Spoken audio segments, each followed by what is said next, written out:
At paglilitis, paghahatol kay Sara Duterte.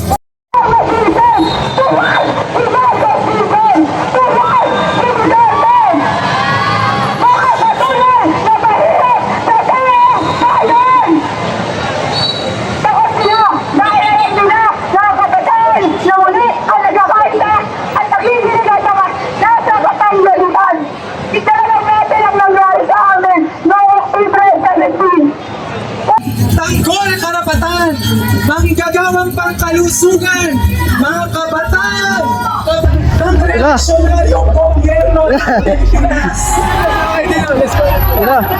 Makasama natin ang natin sa inyo ang pangalayon, tumigit po tayo sa mga at mga senador, hindi sa ginagawa ng Senado sa sikapin po natin makadikit sa tarangawan versus Andra caption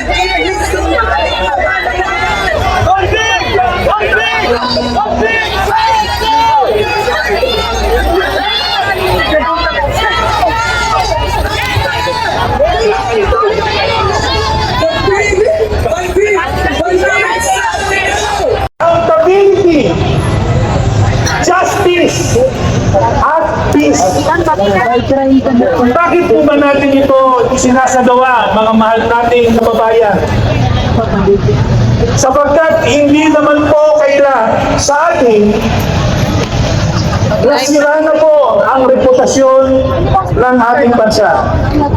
Paging sa mata ng international community.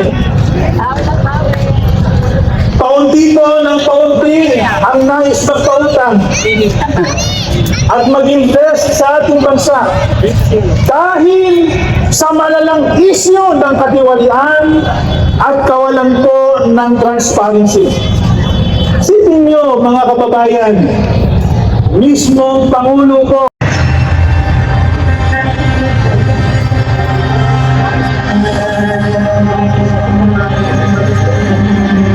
mga ninakaw nila sa kapangbayan.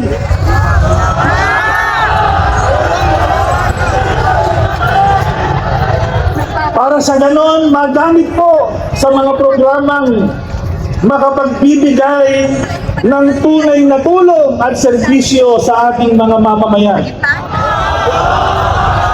Mga grupo pala ng ng mga gustong sulong na ang impeachment dito na humihiling sa mga senador natin na sundin na ang sa kanilang trabaho, pagulungin na ang impeachment trial nang sa ganon maturinig na at matunghayan na ng buong sambayanan ang tunay. Ang dami, grabe, libo-libo na ito. Ito na sinasabing libo-libo, guys. Ipatupad impeachment trial now na. At sa pagbubukas ng ating isang bahagi ng Haba pa, no? Haba, ang haba. Ito pala yung nakita ko na nagumpugan doon sa may Amazing Show. Ito na yung pinakamalaki. Patay ka na sa Raulo.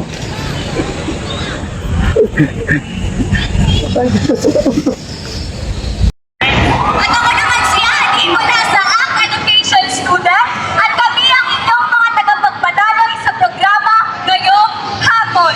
Ngayong araw, October 17, nagtipon ang mga kabataan mula sa iba't ibang universidad at komunidad dito sa Medjola ngayong National Day of Action, isang pambansang protesta ng kabataan kontra korupsyon sa ilalim ng administrasyong Marcos Duterte. Ng mga kapulisan, tagabantay ng ating palasyo. Mabas na yung kanilang makahinanain, mga kabayan. Hindi naman saglit.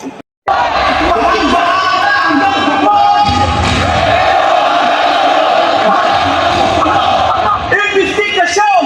Dapat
Ikaw ang iyong palaban. Ang isa ng bayan.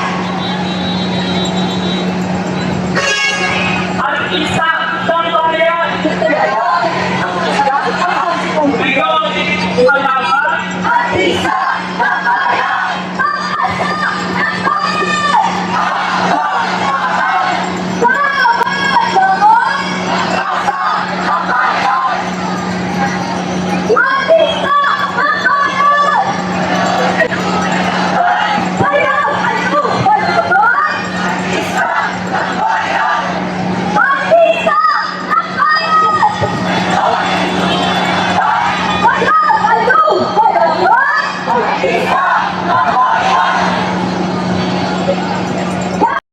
Ako si Patrick Santos, tagapangulo ng Kalipunan ng Kristyanong Kabataan sa Pilipinas. Ang lupa ay mula sa panlilikha. Ipinagkaloob upang payakin ng tao sa kapakinabangan ng sambayanan. Kaya't walang papel o batas na maaaring magtakda ng tunay na pag-aari nito. Ngunit dahil sa kasakiman ng tao at naghahari-harian dito sa lupa, tinagaw nila ito mula sa mga tagapangalaga at ang dating masaganang lupa ay naging alipin at itinuring na pag-aari ng ilang mga bagong Panginoon. Sinasabi sa Kawikaan 28:19, siyang bumubukid ng kanyang salupain ay magkakaroon ng saganang ani.